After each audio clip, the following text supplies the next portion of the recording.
Doctor Yunus সরকারের বিরাট ফাঁদে পড়েছেন তারেক রহমান ও বিএনপি নেতা তারেক রহমানের বস ফজলুর রহমান ওরফে ফজু পাগলা। এমন ফাঁদে পড়েছেন, এটা একটা ভিশাস সার্কেল অ্যাকর্ডিং টু বিএনপি, কিন্তু আমাদের কাছে আইনি রিয়ালিটি, লিগাল রিয়ালিটি। এই সার্কেল থেকে বের হওয়ার কোনো সুযোগ নেই। 24 ঘন্টার মধ্যে ভারত রাজি হয়ে যাবে। হাসিনা এবং কামাল এবং হাসিনা পরিবার এবং আওয়ামী লীগের দুষ্কৃতিকারী যারা গুম করেছে, খুন করেছে, বাংলাদেশের সম্পদ লুট করেছে, বাংলাদেশের সার্বভৌমত্বকে কলুষিত করেছে, ভুলণ্ঠিত করেছে, তারা সবাই ভারত became their city of century দেশ। অর্থাৎ ভারত বলছে বাংলাদেশে যারা অপরাধ করে, খুন করে, দুর্নীতি করে, তারা যেন ভারতে আসে, আমরা তাদেরকে পা ধোয়াইয়া আশ্রয় দেব।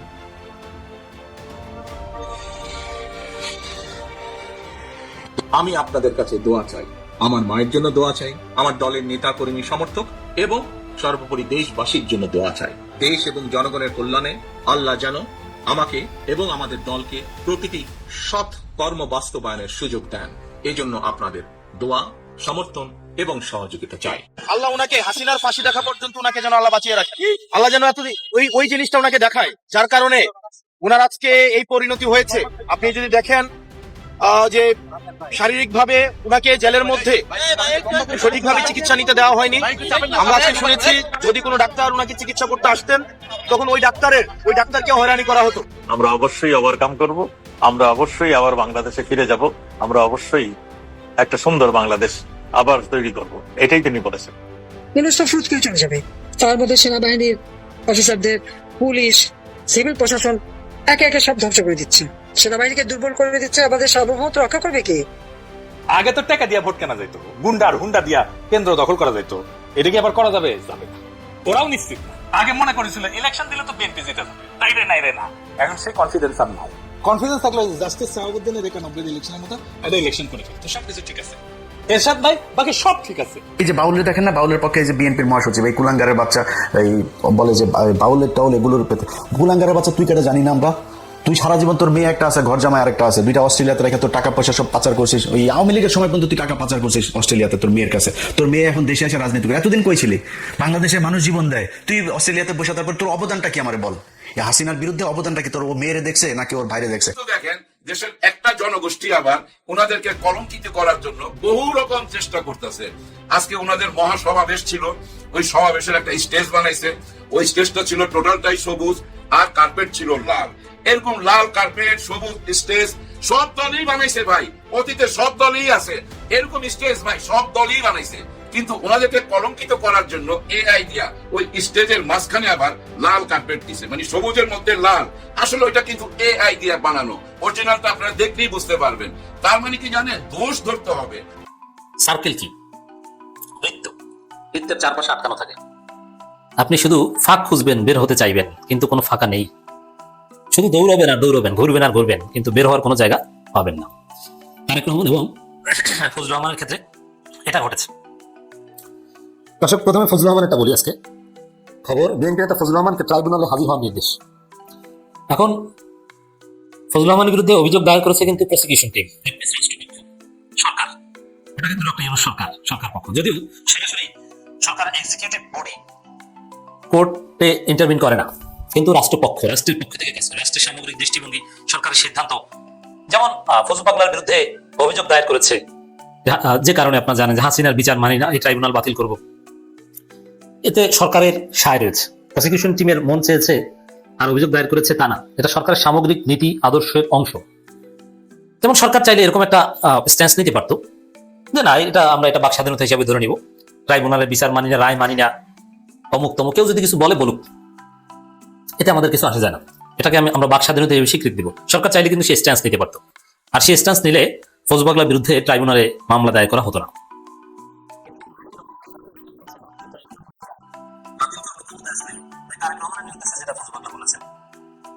এবং হাসিনার বিচার মানি না, এই যে কথা, এটাকে বাক স্বাধীনতা হিসেবে স্বীকৃতি দেওয়া যাবে না, এর একটা বিহিত করতে হবে।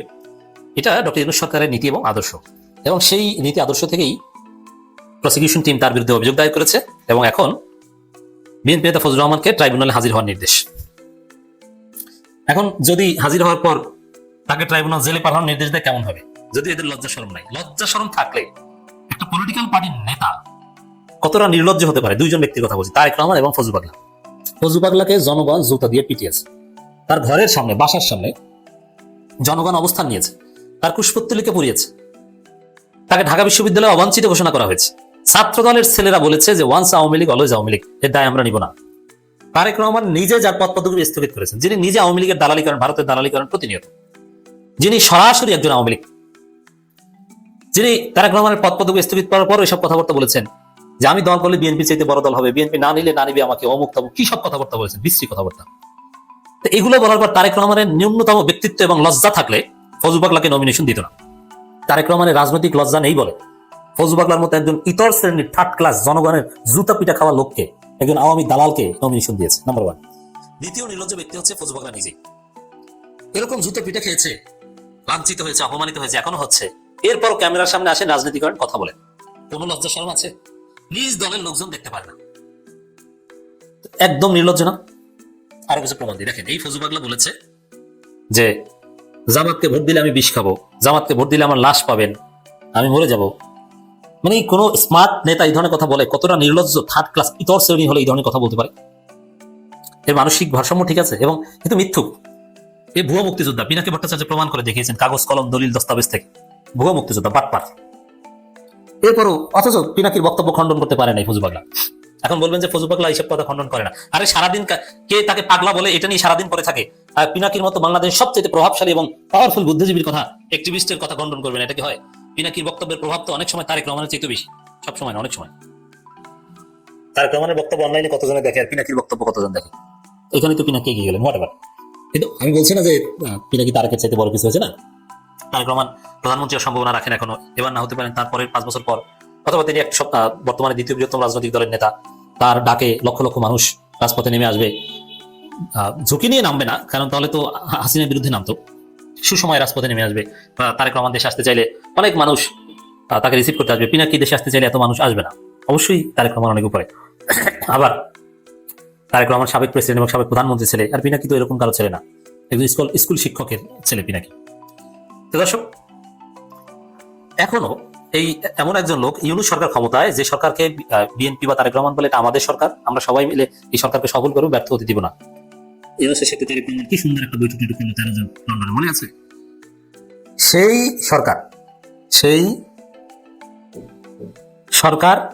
সরকার আমলে আদালতে হাজির হতে হয় আসামি হয়ে।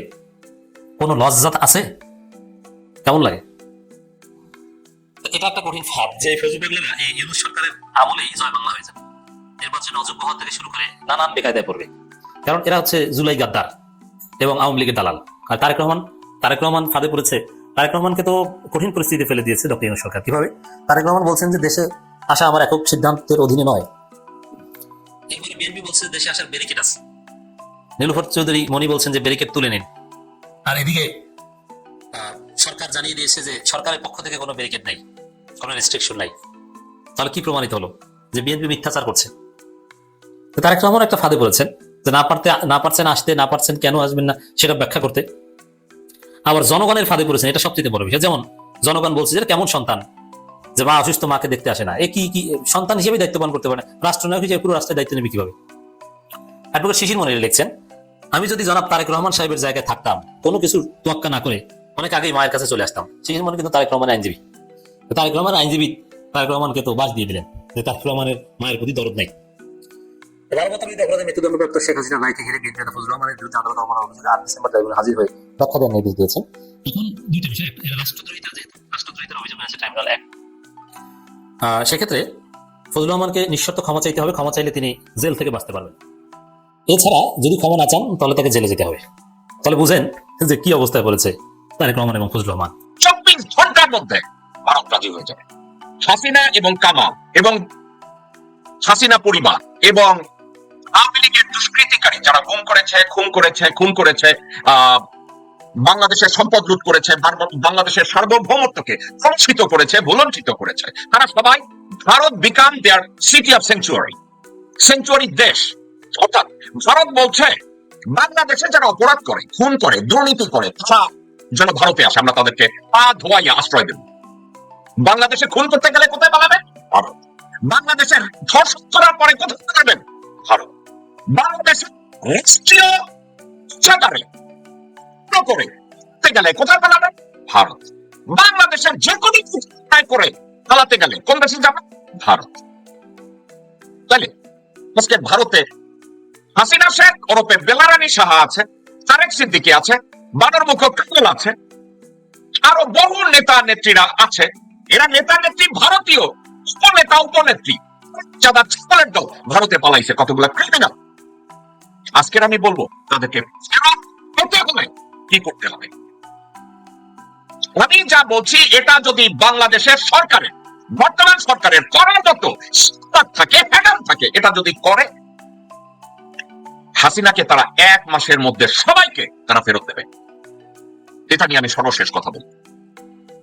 এখন অনেকে চিন্তা করছেন যে ভাই আপনি কোন ফর্মুলার কথা বলবেন, যেই ফর্মুলায় ভারত তাদেরকে দিতে বাধ্য হবে বা ভাব বইলা আমাদেরকে ফেরত দিবে। এটা নিয়ে আমি কথা বলবো। হাসিনা সহ সকল গুমকারী ও খুনিদেরকে ভারত থেকে ফেরত পাওয়ার ফর্মুলা কোনটা? তলে তলে ডক্টর মোহাম্মদ ইউনূস অনেক কাজ গুছায় নিয়ে আসছে। এখন যতই গুছায় নিয়ে আসুক, ভারত হাসিনাকে প্রত্যার্পণ করবে না। এবং যতই বলুক বানর মুখ কামালকে ফেরত দিবে, অমুকে ফেরত দিবে, সেমুককে ফেরত দিবে, কাউকে ফেরত দিবে না। কারণ ভারত এদের কাউকে ফেরত দেওয়ার অর্থ কি জানেন? ভবিষ্যতে ভারতের তাবেদারি বা রয়ের হয়ে কেউ আর কোনো কাজ করবে না যদি কাউকে ফেরত দেয়। এটা বোঝা পারত। ডক্টর মোহাম্মদ ইউনূসের যে মুখপাত্র আছেন চৌধনা শফিক, ওর নাই, সে কইছে কামালরে দিয়ে শুরু করবে। আর আপনারা লিখিত নেন আমার কাছ থেকে, যদি তারা তাদের একত্রে না করে, প্রদীপের যেমন ফাঁসি হবে না, হাসিনারও তেমন ফেরত দেবে না। এখন তাহলে ফেরত পাওয়ার ফর্মুলা কি? চায়নার সাথে তারা বেশ কিছু চুক্তি করেছে, অস্ত্র চুক্তি করেছে, বাণিজ্য চুক্তি করেছে, সশস্ত্র বাহিনীর সাথে বেশ কিছু চুক্তি করেছে। ডক্টর মোহাম্মদ ইউনূসকে আমি শুধু বলবো, একটা চুক্তির কথা শুধু আপনি ডিক্লার করেন, বাংলাদেশের সীমান্ত থেকে আপনি বিজিবি প্রত্যাহার করে চায়নার সাথে আপনি সীমান্ত চুক্তি করবেন নিরাপত্তার জন্য। বাংলাদেশের জলে, স্থলে, অন্তরিক্ষে বাংলাদেশের সার্বভৌমত্ব রক্ষার জন্য আপনি চীনের সাথে একটা চুক্তি করেন। ফর এক্সাম্পল, সৌদি আরব পাকিস্তানের সাথে এই চুক্তি করেছে। বাংলাদেশ এই চুক্তি যদি পাকিস্তানের সাথে এই মুহূর্তে চায়নার সাথে করে, বাংলাদেশ যদি চায়নার সাথে প্রতিরক্ষা চুক্তির কথা বলে ভারতকে মেসেজ দেয় যে আমি চায়নার সাথে এই চুক্তি করতে যাব, 24 ঘন্টার ভিতরে ভারত লোকজনদেরকে প্রত্যার্পণ করা শুরু করবে। 24 ঘন্টার মধ্যে ভারত রাজি হয়ে যাবে। শুধু ডক্টর মোহাম্মদ ইউনূস একবার বলুক যে আমি চায়নার সাথে, Singapore America, Singapore Taiwan America, Japan America, দক্ষিণ কোরিয়া আমেরিকা এই চুক্তির আদলে চায়নার সাথে বাংলাদেশ নিরাপত্তা চুক্তি করবে। এই ডিক্লারেশনটা শুধু একবার দেখ, এবং এই আলোচনার জন্য ডক্টর খলিলকে চায়না পাঠাক অথবা চাইনিজ একটা ডেলিগেটকে বাংলাদেশে ডাকুক। ডাকার পরে বলে দেবে যে তোমরা আমাদেরকে, ইন্ডিয়াকে বলবে আপনারা আমাদেরকে হাসিনা এবং কামাল এদেরকে ফেরত দিবেন না, অসুবিধা নেই, দিয়েন না।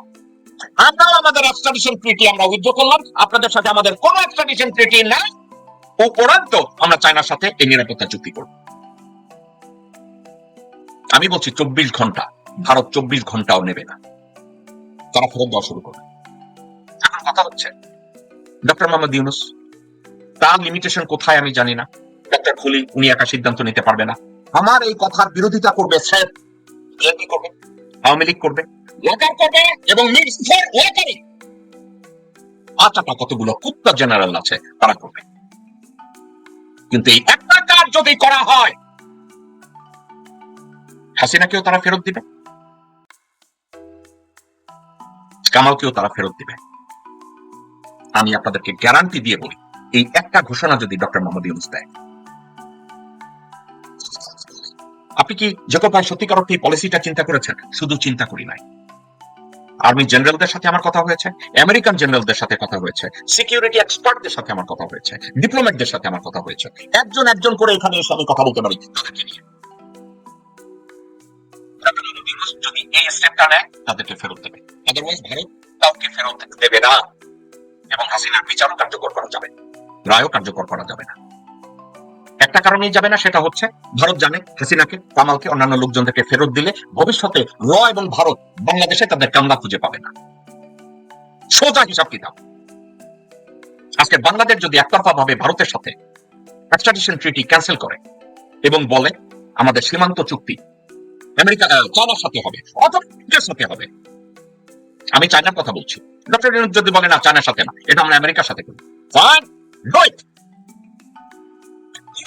যেখানে ইন্ডিয়া নিয়ে যাইতেছে সেখানে ওই সেন্ট মার্টিনে আমেরিকার একটা সুযোগ যাবে, আমেরিকার একটা ঘাঁটি থাকবে, এই জন্য বাংলাদেশের লোকজনের চুক্তির অভাব নাই।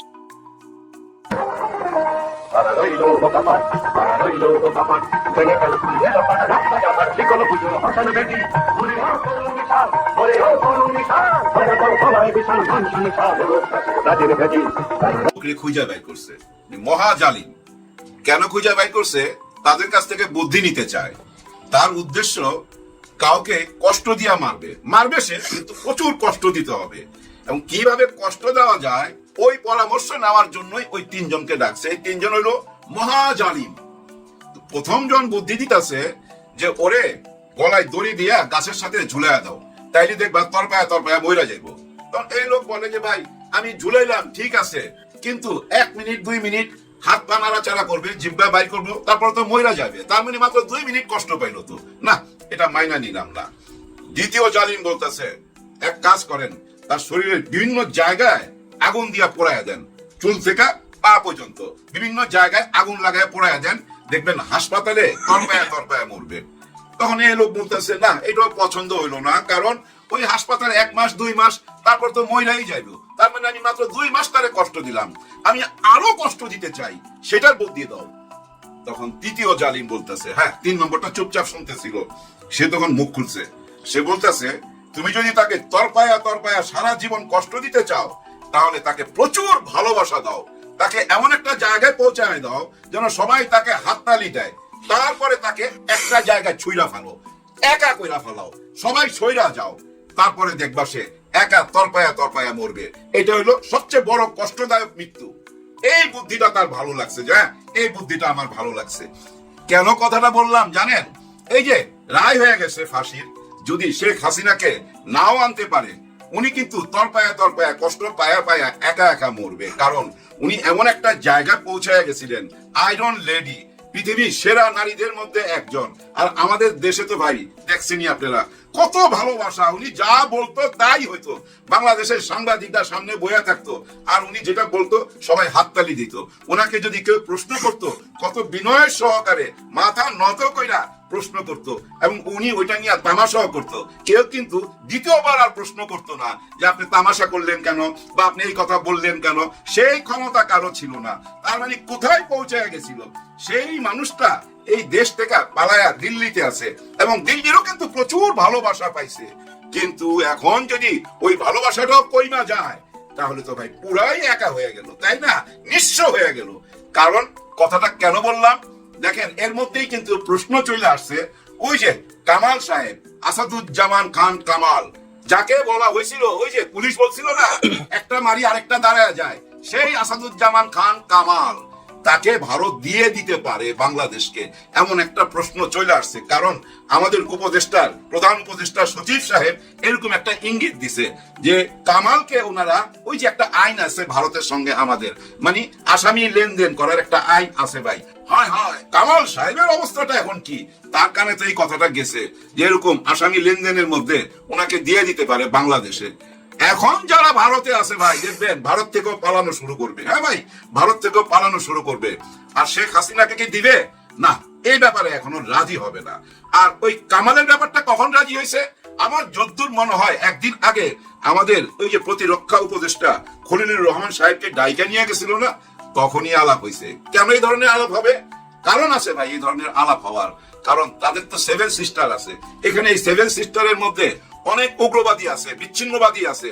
আমরা যদি তাদের নেতাদেরকে ভবিষ্যতে আমাদের দেশে আশ্রয় দেই, আর আমাদের দেশ থেকে ওদেরকে যদি সেই সুযোগ কইরা দেই, যে সুযোগ এখন শেখ হাসিনাকে ভারত কইরা দিছে আমাদের দেশটাকে অস্থির করার জন্য, একই সুযোগ যদি এই 7 সিস্টারকে অস্থির করার জন্য বাংলাদেশ কইরা দেয়, ভবিষ্যতে এই চিন্তাটা তাদের মাথায় আসছে ভাই। তাদের বড় চিন্তাটা কি জানেন এখন সামনে? যদি কোনো কারণে জামাত ইসলাম ক্ষমতায় চলে আসে, মহাবিপদ। বিপদ কোন দিক দিয়ে জানেন?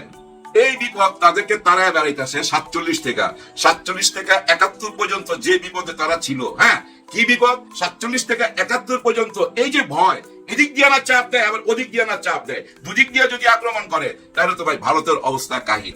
ওই চিন্তা থেকেই কিন্তু আমাদের 71-এর স্বাধীনতায় ওরা সহযোগিতা করছে। আমাদের দেশ স্বাধীন হওয়ার পর ওরা চিন্তা মুক্ত হয়েছিল, এখন আবার সেম চিন্তাটা পায়া করছে। কারণ জামাত ইসলাম ক্ষমতায় যাইতে পারে, ওরা এটা হিসাব নিকাশ কইরা নিজেরাও বুঝা ফেলাইছে। এই বুঝা ফেলানো একটা উপকার হয়েছে কি জানেন? এখন তাদের হুঁশ হবে যে ভাই বিপ্লবী কইরা লাভ নাই। একজন শেখ হাসিনার জন্য, একজন কামালের জন্য, একজন ওবায়দুল কাদেরের জন্য, বা একজন ওই যে ছাত্রলীগের সাদ্দামের জন্য 18 কোটি মানুষের সাথে ভেজাল কইরা লাভ নাই। বিপদ আসতে পারে, ভবিষ্যতে মহা বিপদ আসতে পারে। কারণ কি জানেন? ওরাই তো বলে এই দেশটা জঙ্গি দেশ হয়ে যাইতেছে, মানে পাকিস্তানের সাথে হাত মিলাই ফেলাইতেছে। এটাই বলতে চায়, জঙ্গি ট্যাগ দিতে চায়। ভাগ্য ভালো জানেন, ভাগ্য ভালো কি জানেন? ডক্টর ইউনূস স্যারের দাড়ি নাই, টুপি নাই। দাড়ি টুপি থাকলে যেভাবে জঙ্গি জঙ্গি বলতেছিল পুরা বাস্তবায়ন করে ফেলাইতো। যাই হোক, ওই জঙ্গি নাটক বেশি দিন চলবে না। এই নাটক আমাদের দেশের মধ্যেও চলতেছে, অনেকেই বলার চেষ্টা করতেছে অনেক কথা, কোনো কথাই কোনো কাজ হবে না। কারণ কি জানেন? মানুষ বুঝতে শিখে গেছে, তো মানুষকে বেকুব ভাবার কোনো কারণ নাই। দেখেন, এই যে আমি কিন্তু এনসিপি কে অনেক ভালোবাসা দিছি, এখনো ভালোবাসি। আর জামাতে ইসলামের পক্ষে যে আমি কথা বলি, এটা আমি লুকাই না। কারণ কি? কারণ একটাই ভাই, যে জামাতে ইসলাম তো আর জানে না কিভাবে চাঁদাবাজি করতে হয়। জামাতে ইসলাম জানে না তো ভাই আয়না ঘর কেমনে বানাইতে হয়। এই দলটা কিন্তু জানে না। এই দলটার কারো কিন্তু বিদেশে বাড়ি ঘর নাই। এই দলটা কোনো ব্যাংক লুট করে নাই। এই জামাতে ইসলাম কখনো আওয়ামী লীগের সাথে ক্ষমতায় গেছে, কখনো বিএনপির সাথে ক্ষমতায় গেছে। এই দল থেকে অনেকেই 2-4 জন মিনিস্টার হয়েছে। এই দল থেকে 2-4 জন তো ভাই মিনিস্টার হয়েছে, তাই না? আমাদের দেশ চালাইছে না, ক্ষমতায় থাকছে না? থাকছে তো। কিন্তু আপনারা বাংলাদেশের সমস্ত মিনিস্টারদের খোঁজ খবর বাইর করেন, তাদের তথ্য বাইর করেন, আর জামাত ইসলাম থেকে যারা ছিল তাদের তথ্য বাইর করেন। দেখেন একটা টাকা জালিয়াতি বাইর করতে পারেন কিনা, একটা টাকা লুট করছে কিনা বাইর করতে পারেন কিনা। পারবেন না ভাই, কেউ পারে নাই আজ পর্যন্ত, বহু চেষ্টা করছে। দেখেন ওনারা কি সুন্দর ভাবে বলে, আমরা যদি ক্ষমতায় যাই প্রতি 3 মাস মানে 100 দিনের হিসাব আমরা এই দেশের মানুষকে জানাবো, যে আমরা এই 100 দিন কতটুক আগাইলাম এবং কি ছিল আমাদের পুঁজি, এখন কি আছে এবং আমরা কি কি করতে চাই, সবকিছু আমরা জনগণের সাথে শেয়ার করব। আবার দেখেন এইটাও বলছে, তারপরে কি আমরা কোনো কথা বলবো না, শুধু 100 দিন না, তারপরে 100 দিনও আমরা কি করতে যাচ্ছি সেটাও আমরা জনগণের কাছে প্রকাশ করব। তার মানে বছরে এইভাবে 4 বার ওনারা জবাবদিহি করবে বাংলাদেশের জনগণের কাছে। দেখেন পুরাপুরি ক্লিয়ার কথা, তাই না? আর আমরাও তো চাল চলনে দেখতে পাই, বুঝতে পারি না? দেখেন এই করাইল বস্তিটা আমার খুব কাছাকাছি।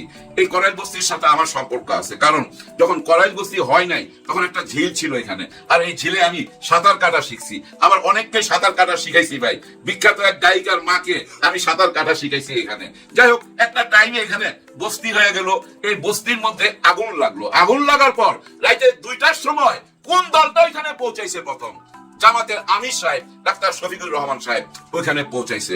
প্রত্যেকটা কম্বল দিছে, রাতে খাবার ব্যবস্থা করছে, পরদিন সকালে আবার রুটি এবং কলা দেওয়া হয়েছে, দুপুরের খাওয়া ব্যবস্থা করা হয়েছে। আপনারা ওইখানে যা জিজ্ঞাসা করেন যে ভাই এখানে কয়টা দল আসছিল, অনেকের নাম বলবে, কিন্তু পাশে দাঁড়াইছে কারা, খাবার দিছে কারা, রাতে শোবার সময় শীতের মধ্যে কম্বল দিছে কারা, জামাত ইসলামের কথা বলবে। হ্যাঁ, এই জন্যই আমি জামাত ইসলামকে সাপোর্ট করি। এরকম অনেক উপমা আমি দিতে পারি এই মুহূর্তে, গত 15 মাসের, এর আগেরও ভাই অনেক কথা সামনে নিয়ে আসতে পারি, আনার দরকার নাই। এই জন্য আপনারা নিজেরাই এই মিডিয়ার মাধ্যমে জানতে পারতেছেন, সবকিছু বুঝতে পারতেছেন, যার ফলে আমি ওই যে নিরপেক্ষ ভাব থেকে ইউটিউবিং করুম ওই ভণ্ডামিটা করতে চাই নাই। আমি সরাসরি ওনাদেরকে যে সাপোর্ট করি এটা প্রকাশ করি। এই প্রকাশ করতে গিয়ে আমার প্রাউড ফিল হয়, আমার ভিতরে একটা অহংকার আসে যে আমি একটা ভালো দলকে সাপোর্ট করতেছি, যারা এই দেশটাকে নিয়ে ভাবে, চিন্তা ভাবনা করে। আর এই চিন্তা ভাবনাটা শুধু আমার একা না ভাই, আপনাদের মধ্যে আসে নাই? নিশ্চয়ই আসছে। কিন্তু দেখেন দেশের একটা জনগোষ্ঠী আবার ওনাদেরকে কলঙ্কিত করার জন্য বহু রকম চেষ্টা করতেছে। আজকে ওনাদের মহাসমাবেশ ছিল, ওই সমাবেশের একটা স্টেজ বানাইছে, ওই স্টেজটা ছিল টোটালটাই সবুজ আর কার্পেট ছিল লাল।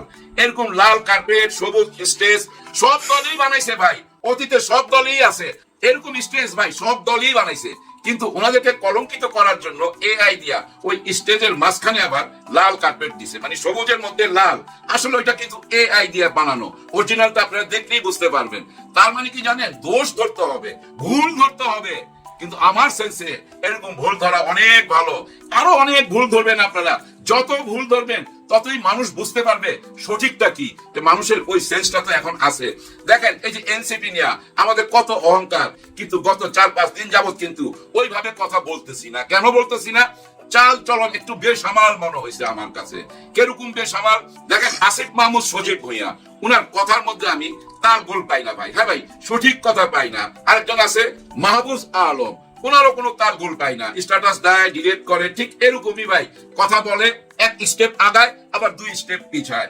এখন বলতেছে ওনারা পদত্যাগ করবে, এই আগামী সপ্তাহে পদত্যাগ করবে। কিন্তু পদত্যাগ কইরা কোন দলে রাজনীতি করবে, কোথা থেকে নির্বাচন করবে সেটা বলে না ভাই। আমরা তো দেখলাম আপনারা এনসিপির একটা অংশ, এইটাই তো দেখাইছি। যেমন নাহিদ ইসলাম, উনিও তো উপদেষ্টা ছিল, উনি উপদেষ্টা থেকে আইসা এনসিপি তে যোগ দিছে, এইটা আমরা দেখছি। তার মানে কি ওনার 2 জন রাইখা আসছে, ওই 2 জন আইসা কোথায় যোগ দিবে? এনসিপি তে। কিন্তু ওইটা বুঝে বলে না। কেন বলে না? ওই থেকে আমরা বুঝে নিতেছি, চারিদিকে ছড়ায় গেছে যে ওনারা বিএনপির ছত্র ছায়ায় নির্বাচন করবে। এটা 2 দিয়ে 4 আমরা মিলিয়ে নিতেছি, নাও হইতে পারে, কিন্তু এই হিসাবটাই এখন সবাই মনের মধ্যে গাইটা গেছে। সময় বইলা দিবে কি করবে। তফসিল ঘোষণার আগ পর্যন্ত অপেক্ষায় থাকতে হবে, সময় আছে। যেমন তফসিল ঘোষণার আগেই কিন্তু তারেক রহমান সাহেব চলে আসবে, এটা হলো হিসাবের কথা। আবার 16ই ডিসেম্বর বিজয় দিবস, এই বিজয় দিবসের আগে তো আসবেই, আরো আগে চলে আসতে পারে, কারণ উনার আম্মা এখন সিসিওতে আছে। হ্যাঁ ভাই, সবাই দোয়া করবেন, বেগম খালেদা জিয়া সিসিওতে আছে। আইসিইউ থেকে সিসিওতে কখন নেয় জানেন?